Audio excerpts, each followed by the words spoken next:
I remember Tyrone here back in the day, probably around 2005-ish.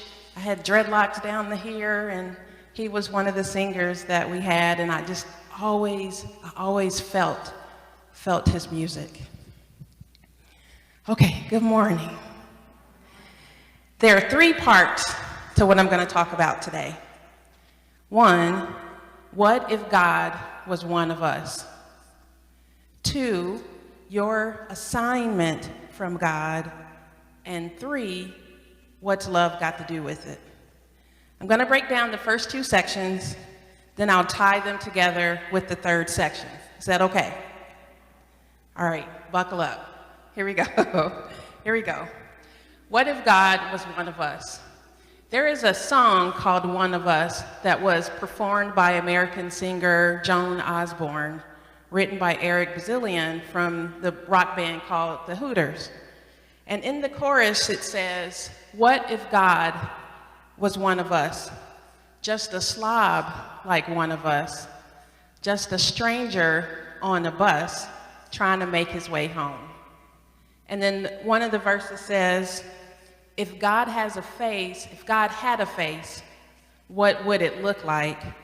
And would you want to see if seeing meant that you would have to believe in things like heaven and Jesus and the saints and the prophets? So that song won a lot of awards. I really love that song. And it became the opening song for a TV show that ran on CBS from 2003-2005 called Joan of Arcadia. The show was nominated for 4 Emmys. It won 10 awards and a whole bunch of other nominations. And it's about a girl named Joan, who's 16. Her family moved to this small town called Arcadia. Her father gets a job as the police chief. Her mother is an artist and works at the office at her high school. She has a brother that is 15 who is really into science and chemistry and math, and the kids at school call him a geek and a nerd. Don't know why intelligence has to be geeky. And she also has an older brother who was a star athlete. I think he may be around 20-ish or so, and he's at home. But he's confined in a wheelchair because he was injured in a car wreck. So Joan finds herself speaking to God in the form of various everyday people that she encounters in her life. God gives her assignments, and she keeps following God's assignments, not always quickly, a lot of times reluctantly, kind of like me telling my daughter to clean her room. Doesn't always happen on the first time. But she follows those assignments, does what God asks her to do, and we see that the tasks eventually have a positive outcome on her life, her family, and the people around them.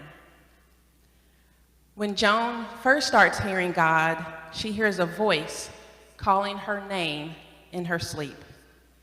Then one day, she was on the local transit bus, the local TARC, on her way to school. She notices a boy that is staring at her, and he looks to be around her age. He gets off the bus with her, strikes up a conversation. She asked him and he told her that he was on his way to school. She asked him if he went to her school, like, I haven't seen you before. And he says, well, I keep a low profile. That's an important point. I keep a low profile. He then went on to tell her that he had seen her earlier that morning, but she was sure she didn't see him. She did see an older man that was looking out at her. He was standing outside her house, looking through her bedroom window, about scared her to death, and she thought that he was a peeping Tom. So God apologizes for scaring her, and he says, I don't always look the same. Another important point. Of course, at this point, she's like, yeah, right. Sure, you're God. And he tells her, I've known you since before you were born. And he goes on to name her father's name, his childhood. He told her about her mother, her brother, and he even told her about the things that she asked God of when she prayed when her brother was first injured in his wreck.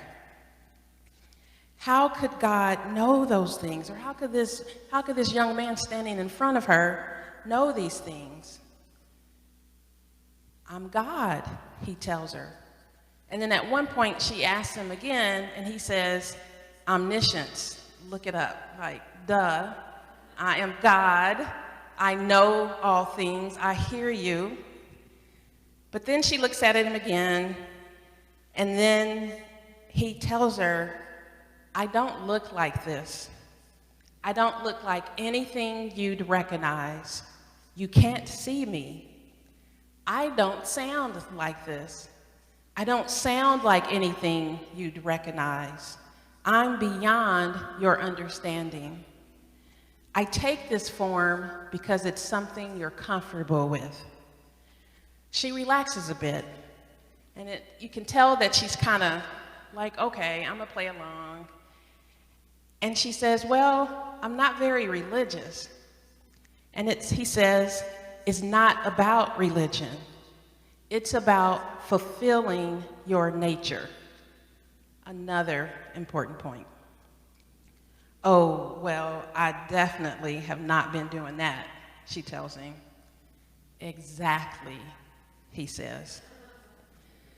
As the conversation continues, and again, more and more, she starts relaxing to this idea, well, just maybe this is God, or maybe I'm like going insane or something. And he tells her that he's not going to look like that the next time she sees him. Next time? What do you mean next time? And he says, I'm going to be dropping in on you from time to time, Joan. And she's asked God, why? And God says, let's just say I need you to do some errands. Another important point. And she kept asking all these questions. Why this? Why me? Why now? Why? And he says, do you notice how I'm not answering your questions when you ask why? He says, don't ask why. Do as I ask. So this is essentially the basis of the show. It follows Joan through school, going to her classes, and he switches sometimes to one of her brothers going through their lives, and their parents, the mom in school, and you have the friends and whatnot. And each day, she never knows if she's going to see this person or another person claiming to be God. Who's it gonna be? Is it gonna be the same person she saw before, or what God's gonna say? And God shows up in the most random, everyday, ordinary people. At one point, God was the African-American lady in the cafeteria serving lunch. Another time, it was the garbage man. And then there was a time where it was a little girl, maybe about 7 or 8, playing on the playground. And then the little girl had on glasses and a headband that had like big alien eyes sticking up. She never knew, but they picked up the conversation each time, and she always recognized God based on how their conversation was continuing. And so as their conversation continued, God began to talk to her about being an instrument, about having pride, about believing, also about being better, applying herself more, doing better. So, part 1, what if God was one of us? Part 2, what's your assignment from God? Unity teaches that there is only one presence and one power in the universe and in my life, and that power is God. That power is good. Unity also teaches that that power is within us. the essence of God is within us. Therefore, we are inherently good. As I was preparing for this talk, I stumbled upon a Super Soul Sunday conversation that Oprah Winfrey had with Marianne Williamson to talk about her best-selling book, A Return to Love. And there is a part in the book where Marianne is talking about enlightenment. And she describes enlightenment as self-actualization, actualizing the love that is in our hearts. And she says that the more we self-actualize, the more that we are being our true nature, fulfilling our true nature, that it accentuates the possibility for others to do the same. And so she says that that's not just true for people like Oprah Winfrey or people with big social media platforms or big influence, that that's true for everyone. Marianne makes a point that is key to what I'm saying in this part. Every life is a platform. We are all stars, starring in our own lives, just like Joan of Arcadia. We may not have a TV spotlight shining down on us. We have a cosmic spotlight that radiates from within us. Everybody has an individualized curriculum, is how Marianne described it in her conversation with Oprah. An individualized curriculum that belongs to just you. A lot of times we might think that we need another relationship, another job, maybe another family, so that we can then be about God's business. Or for it, like our spiritual path, to be happening. So Marianne's conversation was that it is already happening where we are right now, wherever you are, whatever is going on in your life right now, and the people in it, and the circumstances are your platform for God, your assignment from God.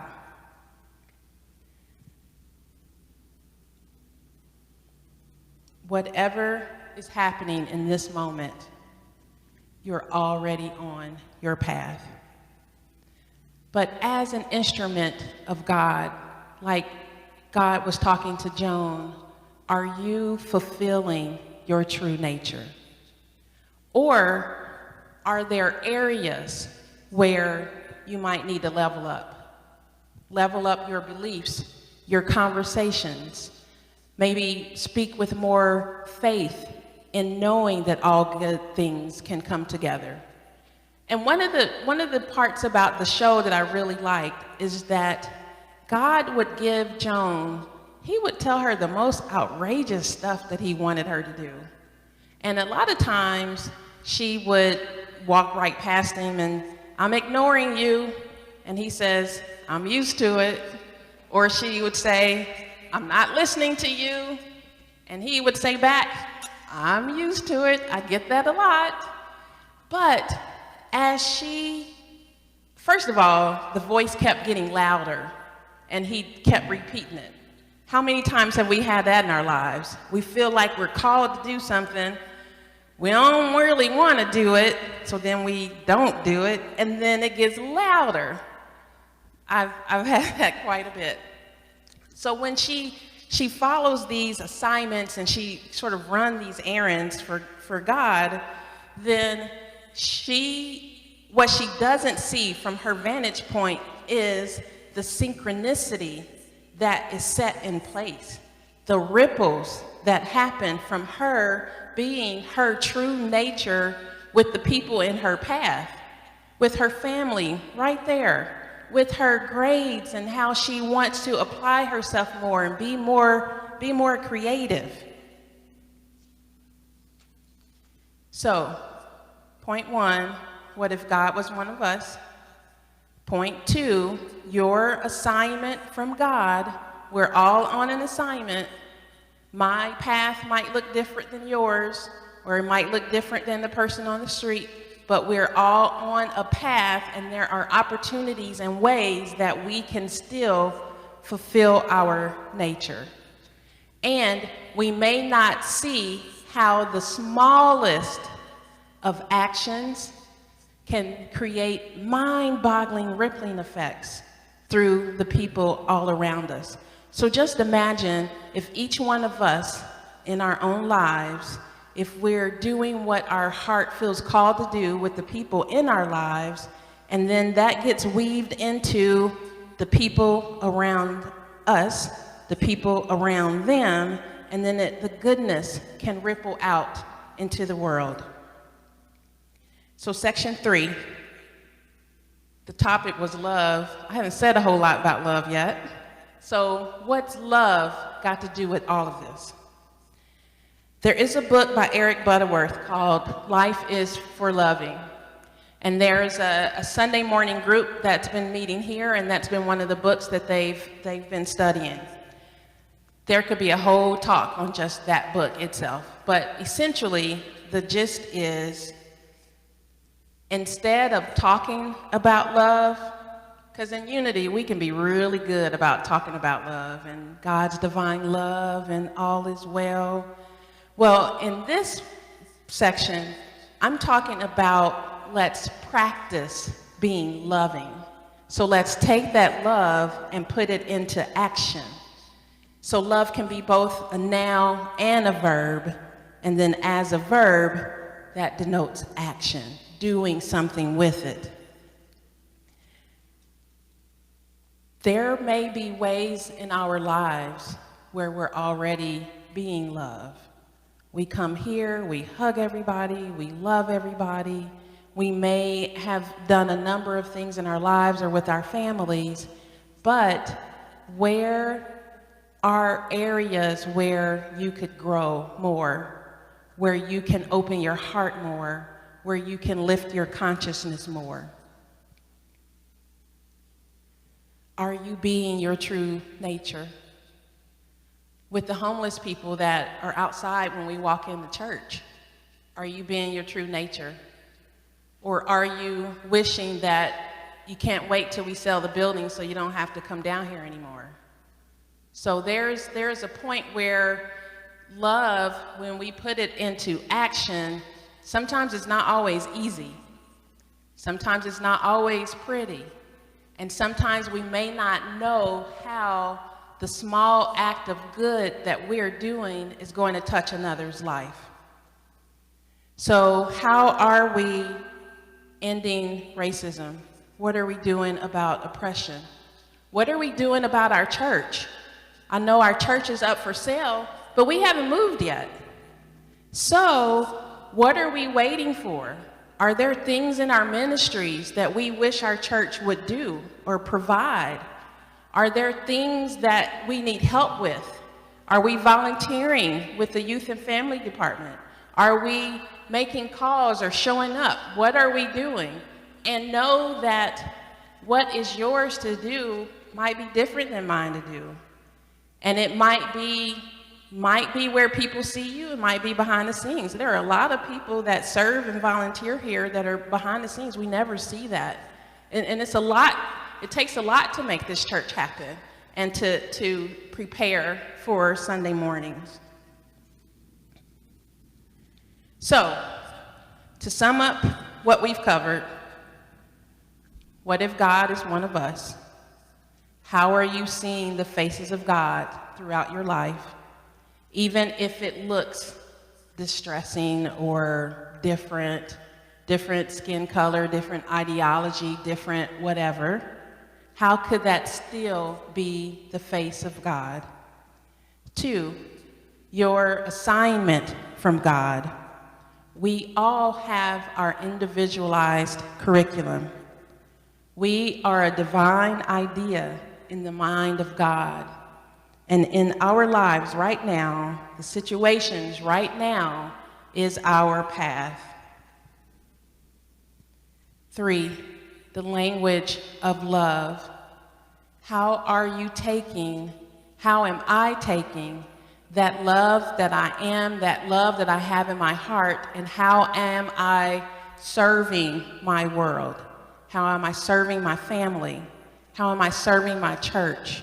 How am I serving humanity? So just like Joan, we want to be our true nature, do the errands that it seems like are on our heart to do, and only you would know how God is speaking to you, or how God is speaking through your body to you, or through a situation to you. Because sometimes it's not just who we see in front of us. It could be a situation or a condition within our body, but can we take that and still make that the path that we are being our true nature? Thank you, and so it is.